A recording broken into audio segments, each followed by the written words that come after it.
Bismillahirrohmanirrohim. Assalamualaikum warahmatullahi wabarakatuh. Perkenalkan, nama saya Winda S, kelas A, NIM 90100119019, jurusan Ekonomi Islam, Universitas Islam Negeri Alauddin Makassar. Pada kesempatan ini, saya akan membahas tentang akad salam dan akad istisna. Adapun poin-poinnya, yang pertama definisi salam dan istisna, kemudian dasar hukum salam dan istisna, kemudian perbedaan akad salam dan istisna, dan implementasinya dalam lembaga keuangan syariah. Baik, langsung saja. Yang pertama adalah definisi salam.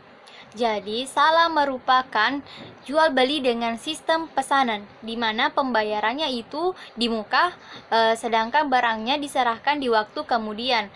Contoh sederhananya, misalnya saya ingin membeli pakaian di Ibu Ani. Kemudian saya harus menjelaskan spesifikasinya dengan jelas. Apakah saya ingin memesan pakaian baju atau celana? Misalnya saya pesan baju. Nah, saya harus menjelaskan apakah saya ingin membeli baju yang ukuran S, M, XL atau XL, dan apakah saya ingin membeli warna hitam, putih atau merah, dan berapa jumlah baju yang saya ingin beli. Kemudian bahannya saya ingin kualitas sedang atau distro misalnya. Nah, semua itu harus dijelaskan. Nah, setelah dijelaskan spesifikasinya, maka Ibu Ani akan memproses pesanan kita, dan kemudian setelah barangnya datang atau pakaiannya datang, maka barang tersebut akan diserahkan kepada saya kembali. Nah, sedangkan berdasarkan tadi pengertiannya bahwa pembayarannya itu dilakukan di muka. Baik, yang kedua adalah akad istisna. Jadi istisna itu merupakan meminta atau mohon dibuatkan. Jadi istisna adalah akad untuk membeli barang dibuatkan oleh seseorang dengan spesifikasi tertentu. Contoh sederhananya, misalnya saya ingin meminta kepada Pak Ahmad untuk dibuatkan lemari. Nah, saya harus menjelaskan spesifikasi lemari yang akan dibuatkan oleh Pak Ahmad. Misalnya, lemari yang ingin saya pesan itu bahannya adalah Jepara, kemudian bentuknya 2 badan, dan warnanya coklat misalnya, dan semua harus saya jelaskan dengan jelas. Nah, sedangkan pembayarannya itu tanpa uang muka atau melunasinya saat akad. Ya, baik, materi selanjutnya adalah dasar hukum salam. Dasar hukum salam terdapat pada Quran Surah Al-Baqarah ayat 282, di mana dalam ayat ini menjelaskan tentang utang piutang. Jadi, akad salam ini ada kaitannya dengan utang piutang. Kenapa? Karena dalam metode pembayarannya kan di muka, sedangkan barangnya diserahkan di waktu kemudian. Nah, dalam ayat ini menegaskan hendaklah kamu menulis utang dan masa bayarannya itu. Jadi ini sangat ditegaskan jika transaksi utang piutang itu sangat penting untuk ditulis. Selanjutnya, dasar hukum istisna. Jadi dasar hukum istisna itu dijelaskan dalam Quran Surah Al-Baqarah ayat 274, wa ahallallahu al-bai'a wa harama riba, padahal Allah telah menghalalkan jual beli dan mengharamkan riba.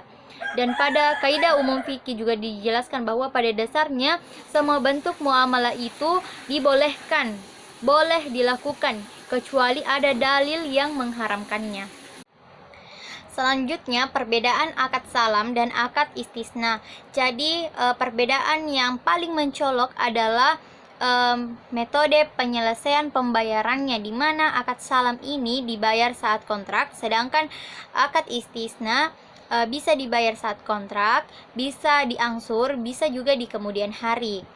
Kemudian perbedaan selanjutnya adalah salam itu sifatnya mengikat atau semua pihak sejak terjadinya kontrak, sedangkan istisna itu mengikat untuk melindungi produsen agar tidak ditinggal begitu saja oleh konsumen secara tidak bertanggung jawab.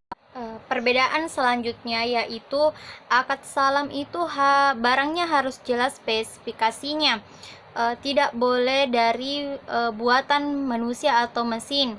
Sebaliknya, akad istisna itu barangnya harus jelas spesifikasinya, di mana harus dibuat oleh manusia atau harus dibuat oleh tangan manusia atau mesin. Selanjutnya, implementasi salam dalam lembaga keuangan syariah. Jadi, akad salam dalam lembaga keuangan syariah disebut juga dengan salam paralel, di mana nasabah memberikan spesifikasi barang yang ingin dibeli, kemudian LKS memesan kepada pihak ketiga atau produsen, di mana LKS membayar kepada produsen secara tunai. Lalu saat barangnya datang, LKS menjual kepada konsumen, lalu konsumen bisa membayarnya secara tunai atau secara angsuran. Jadi selain model salam tersebut, LKS juga bisa mewakilkan pembelian barang kepada nasabah. Selanjutnya, implementasi istisna dalam lembaga keuangan syariah. Jadi tidak jauh berbeda dengan salam paralel, di mana dalam istisna itu nasabah hanya memberikan spesifikasi barang yang ingin dibeli kepada LKS, kemudian LKS memesan barang tersebut oleh pihak ketiga atau produsen, kemudian LKS membayarnya secara tunai, lalu setelah barangnya datang, LKS menjualnya kepada konsumen atau nasabah, lalu nasabah akan membayarnya secara tunai atau secara angsuran. Baik, itulah yang dapat saya sampaikan. Kurang dan lebihnya mohon dimaafkan. Wabillahi taufiq wal hidayah. Assalamualaikum warahmatullahi wabarakatuh.